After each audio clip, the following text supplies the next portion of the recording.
Hello, my name is Brendan, and this is my Arthur Schopenhauer's The World as Will and Representation crash course. I picked up a copy of The World as Will and Representation at the local library, and I have now read it about 3 times in the last month. This video is ideal for the undergrad philosophy student who has to discuss this in class coming up pretty soon and has not done all of the reading. Let's get you some talking points, Sparky.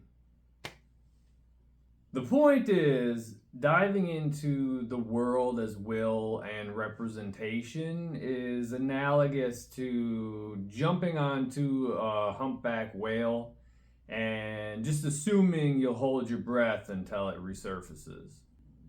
Seriously, how well thought out this concept is right on par with Aristotle's metaphysics. So let's get some context.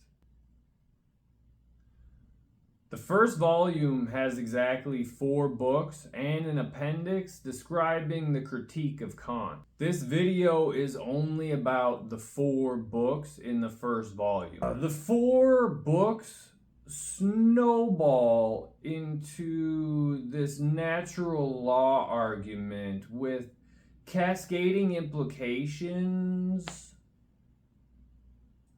written out in long form sentences.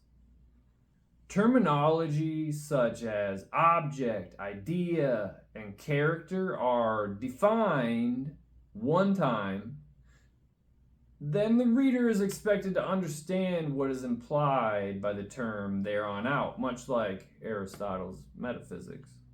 The first aspect of representation and then will explain the bare bones of these ideas. Book 1 is the world as representation first aspect.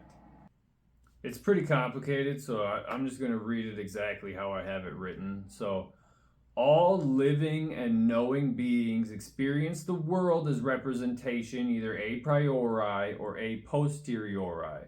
The difference between representations is between intuitive representations and abstract representations. Intuitively, we know when a rock is a rock. It becomes more complicated when we begin to ponder whether or not that rock would be a good weapon. Later on, we'll see how this implication cascades into topics like beauty and morals. Kant is referenced like 236 times throughout the entire book. And that's because Schopenhauer felt that Kant did philosophy a major service. To Kant, you can know something either a priori or a posteriori. And Schopenhauer would say, yes, you just didn't take that idea far enough. Intuition and experience are important and real to Schopenhauer and Kant. Schopenhauer would just only give Kant partial credit because abstract is where the trouble really begins to take effect. To showcase this, Schopenhauer in the 9th paragraph gets way too into Venn diagrams and makes them seem like they're the Higgs boson of philosophical science. The Venn diagrams prove that science and philosophy make mistakes because, like Venn diagrams, they can have overlapping concepts that do not necessarily mean the concepts are associated. Gasoline and Coca-Cola are both fluids, but their fundamental properties are completely different. And as we get closer to what Plato would call pure forms, they become more difficult to represent. Book 2 is the world as will first aspect. Okay, you're still with me.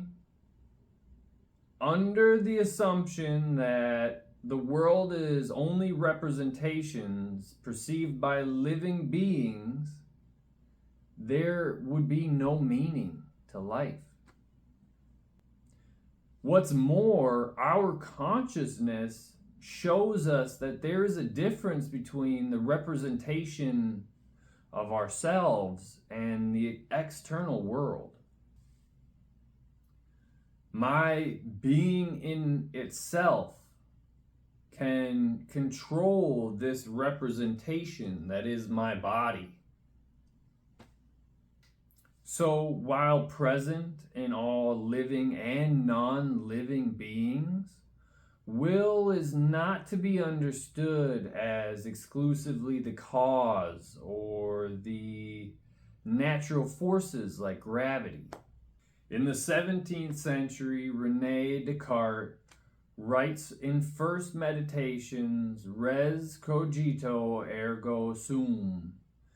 And that is very fine and well. Schopenhauer adds that there is the self and what is outside of myself, raising the question of what is the fundamental difference.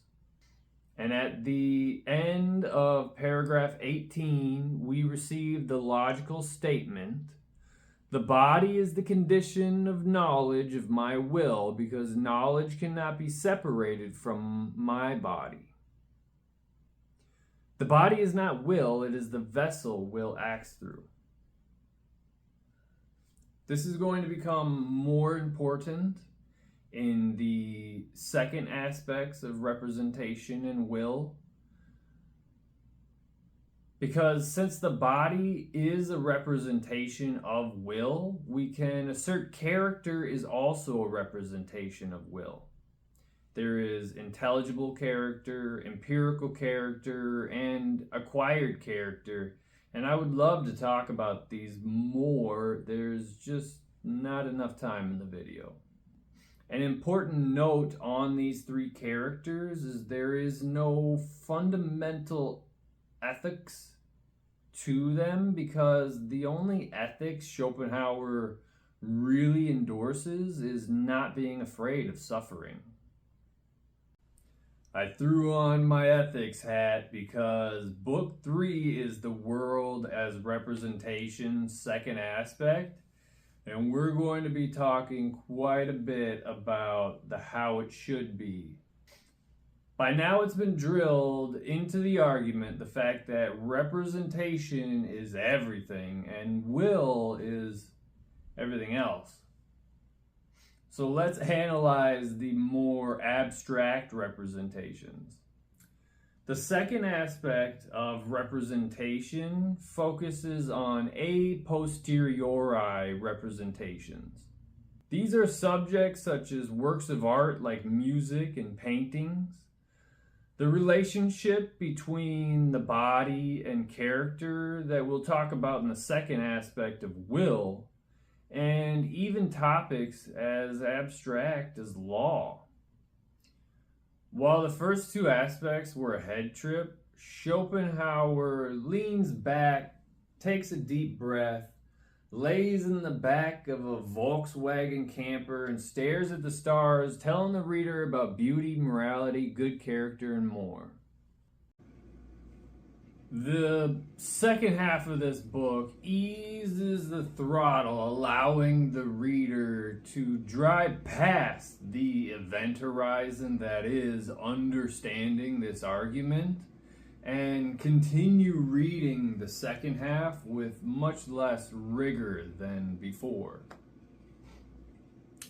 For example, beauty is to be understood as the embodiment of the pure form being represented. Stick with me on this. Will is independent of aesthetic pleasure, we're told in paragraph 39. True beauty embodies the a priori form as closely as possible. The closer, the more beautiful. So right now you might feel a little overwhelmed with the a prioris and the pleasures and embodiments or forms. So let's give you an example from the book. Schopenhauer states that architecture is the highest grade possible of beauty. A posteriori, we experience the a priori form in nearly perfect objectivity. You should be asking, why is that? Architecture, a priori, literally is required to stand against opposing forces like deterioration and gravity. The only way architecture does its job is if it resists these, and when the object perfectly represents the concept.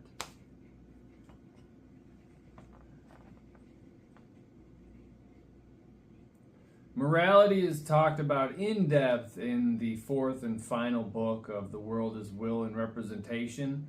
However, there is a quote from the third book that's worth showcasing now because it segues into the fourth book. The sage man lets people hate him without hating, sees people happy without feeling envy, and sees good trait in people without feeling they need closer association to them. Book 4 is The World as Will, second aspect.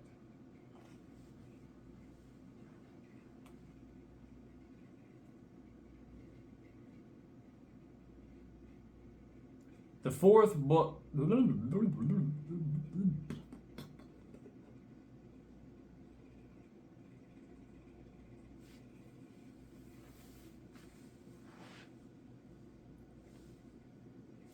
Admittedly, this part of the book does touch on some sensitive topics that we will avoid for the video.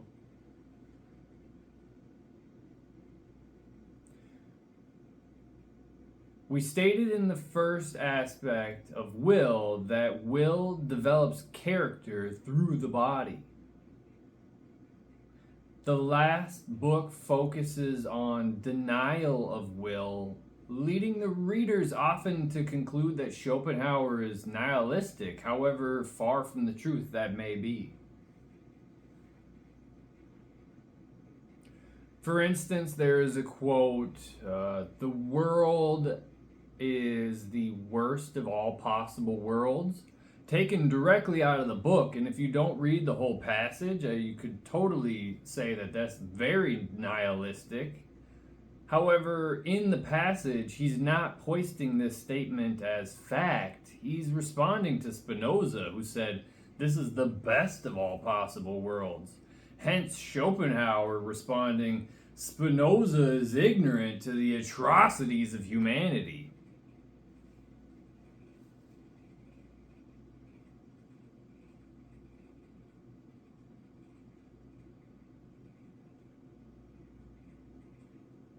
Anyways, after that side tangent, back to the denial of the will, something that ultimately leads to suffering. Being an avid consumer of religious dogmas, Schopenhauer says Christ has sublime character because his submission to suffering in order for others to suffer less.